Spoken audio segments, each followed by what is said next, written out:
Hello and good morning. This is your host, Joey Hambone. Welcome to 97.5, the Penn State Student Report. Today on our show, we will have a Penn State student who wants to share his feelings of being a freshman in East Halls, and a little message for President Barron to hear as well. You other Penn State students may want to listen up too. Make sure to stay tuned. Hello, welcome back. I have with me now Jack Titus, a freshman student studying mechanical engineering here at Penn State. Good morning. Good morning, sir. Thank you for having me on your show. You are welcome. Well, now let's begin the show. So you have came to me because you said you wanted to bring change to Penn State. What is this change? Well, what I want to propose to President Barron would be to end the freshman 15. Why President Barron? Because he is the highest official here at Penn State and has the power to bring any change for Penn State students. That's understandable. Is the freshman 15 a big problem here at Penn State?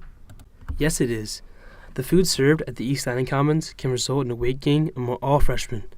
Let me explain to you what my normal meal routine was while at Penn State. For breakfast, a sausage, egg, and cheese bagel with chocolate milk. For lunch, 2 slices of pizza, a bag of chips, and a Gatorade. For dinner, a hamburger, french fries, and iced tea. Now, if you add up all the calories for these 3 meals, it is around 2,800. The average man aged 19 to 30 needs only 2,400 to 2,600 calories to maintain a healthy body weight. With almost 200 calories more than recommended per day, this lifestyle could lead to obesity quickly.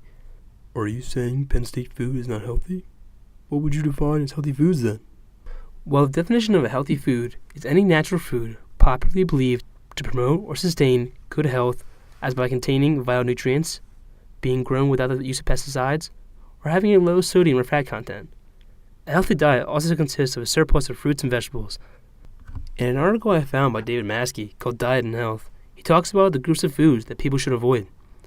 Experts say to avoid prepackaged food because portion size has increased over the years, and also to avoid high calorie intake.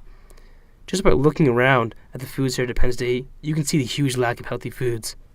I have been affected by this freshman 15 because of the food supply at Penn State. So there was one day where I went to go see if other students followed the same trends I did about the food supplied by Penn State. On April 7th, I conducted field research in the Finley Commons. I first sat outside the Big Onion from 12 p.m. to 1 p.m., lunchtime for most students. What is the Big Onion? The Big Onion is a place for students to quickly pick up food to go between classes. They serve 80-cent pizza, $1.75 chicken tenders, $1.50 french fries, an assortment of $3.75 wraps, $2.50 fruit and vegetable cups, $4 salads, chips, and drinks. Now, if you were a student who had a limited amount of meal points, what would you buy? I'd probably have to go with lower priced items like the pizza and french fries. That's exactly what my research showed as well. The hour I spent watching students decide between the healthy and unhealthy options, only 18% of the students bought one of the healthier options. 18! Well, maybe they just like those foods better. That's what I thought too, but then I went to the dining commons that night, and my results proved interesting. That night, from 6 p.m. to 7 p.m., I sat in the dining commons, watching how many of the students would approach the salad bar that also had an assortment of fruits. The results were more than 50% of the students got something from the salad bar. Why do you think they chose these healthy options now? Well, since the students had already paid for the full buffet, the cost of the salad bar was the exact same as the cost of the unhealthy foods at the dining commons. So I concluded that students do indeed want the healthier foods to eat, but the availability and price of these healthy foods cause students to choose the cheap, unhealthy foods. So I proposed to President Barron to widen the selection of healthier foods while also decreasing the price. Why do you think these 2 particular reasons will help? Well, the prices in foods Penn State supplies now cause students to eat the unhealthier options because the healthy foods are so highly priced, and a wider variety of fruits and vegetables help students avoid the boring repetition of the same healthy options and will have them keep buying these healthy foods. I see where you're coming from, but playing devil's advocate here, when President Barron hears this for the first time, the first thing he's going to think about is the price tag. The cost of fruits and vegetables are at very high levels. Yes, and that is where the world is seeing it wrong. This trend of obesity is not only at Penn State, but all over the world. Today, 54% of all Americans are overweight, in comparison to 43 in 1960. In an article, Preventing Obesity, the author quotes the journal Health Affairs, saying, Most experts no longer see obesity as a matter determined solely by personal responsibility. This means the article explains obesity is a result of the price increase of nutritious foods like fruits, vegetables, lean meats, and low-fat dairy products. The shift to eating cheaper foods can be seen at Penn State as well as throughout the country, with the impact of fast food restaurants having on the increase of obesity in America. Restaurants like McDonald's and other fast food restaurants have lower prices, so many people eat there to save money, but yet this food is extremely unhealthy. Penn State can be the cornerstone for this change. My field research shows that students do want these healthy foods. These healthy options will be bought in masses because of a higher quantity and lower price of the healthy foods. So as a result, I believe Penn State will not lose money because of the purchase of the high-priced healthy options. How do you know they will not lose money? They might even just break even. Then what is the benefit? Even with that, the total benefit still outweighs total cost. A better diet leads to more determined students, which will in turn lead to academic success, making Penn State an even more prestigious university. What do you mean, make Penn State a better university? With better performing students, graduates of Penn State are more prepared for the workforce, making them more successful, in turn, making Penn State a greater university. How does it make them better performing students? Well, as college freshmen, most people think that students are young adults, but I think they are wrong. I believe we are still children who need growth, and obesity can obstruct a student's growth. Not eating healthy can contribute to negative physical effects, such as pain in joints, increased chance of type 2 diabetes, and sleep apnea.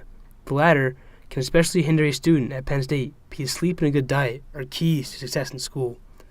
Physiological effects that come from obesity are depression and poor self-esteem. This can also affect the success future Penn State graduates have in their future. So obesity in college only leads to future effects? No, not at all. The benefits of eating healthy for college students are outstanding. A healthier diet can have a student feeling energized, focused, and feeling ready for the rigorous coursework of their education. On the other hand, unhealthy foods that are greasy, high in sugar, can lead to students feeling bloated or leading to crashes in energy, hindering a student's academic success. If Penn State promotes this increase in healthier foods, the students of the university benefit heavily and can be fueled with the right foods to succeed in all aspects of college. Well said, Jack. We have some callers who want to chip in their opinion as well. Hello, welcome to 97.5. Who is this? Hi, my name is Maddie, and I also am a student at Penn State. Freshman year was always a tough one for me since that was my first time away from home. I began to snack often. With all the unhealthy options around, I started to gain weight. Since leaving East Halls, I have been able to buy healthier options. I feel better than ever. I think it would be very valuable to the university to purchase these healthy foods to make happier students. Thank you, Maddie, for calling in. Now let's take another caller. Hello, welcome to 97.5. Howdy, y'all. My name is Eli. I just wanted to say I totally agree with Mr. Jack. While I was at East Halls, all they had was blowing grapes and cantaloupe. See, I'm from down south, and I love my peaches and strawberries, and I would have bought the whole inventory if they had that during my time. So I think it would be very smart for the university to buy different foods, so I'm sure students will buy them. Thank you, Eli. Well, Jack, it seems that other students love your idea as well. That's what I was hoping for. I know I'm only one student, but I want to use this time as one voice for 40,000 others to bring change to this great university. And that you did, sir. Well, that's all the time we have for the show. But you heard it here, President Barron. The students want and need a wider variety of healthy foods at a lower price. It won't only make happier students, but will result in a more successful university as a whole. So get on it. The students are anxious for change.